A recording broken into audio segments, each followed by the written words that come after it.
Rather than matching people who like the same things, the latest entry onto the market matches people on shared hatreds.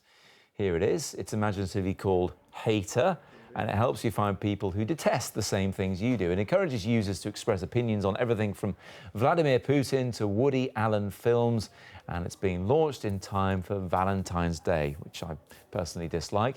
So is it going to take off? Let's ask writer Daisy Buchanan, who's with me in the studio, as is journalist Anka.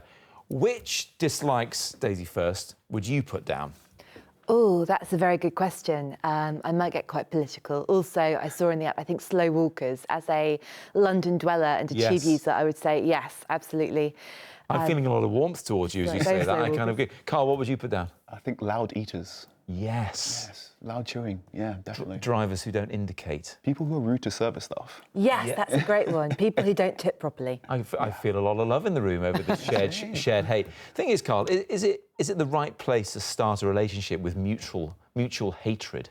I think... Or hatreds, I should say. A great place to start any relationship is mutual interest. Hatred is love and hate are two horns on the same goat, is one of the old sayings.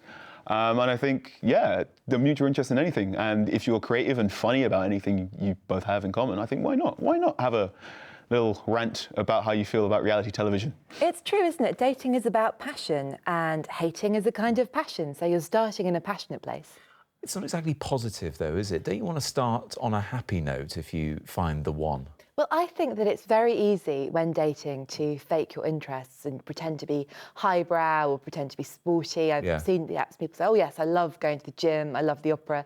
But I think hate is done so sincerely. It's much harder to fake. So I think you're perhaps more likely to find a good match if you start off with those shared dislikes.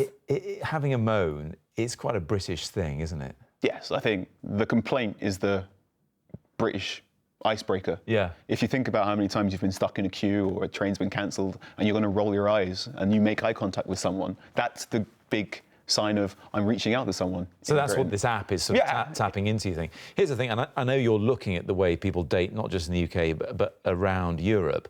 If it's such a British thing to sort of, you know, mutually like each other because you're complaining, aren't you doing yourself out of finding plenty of foreign dates to have at some point?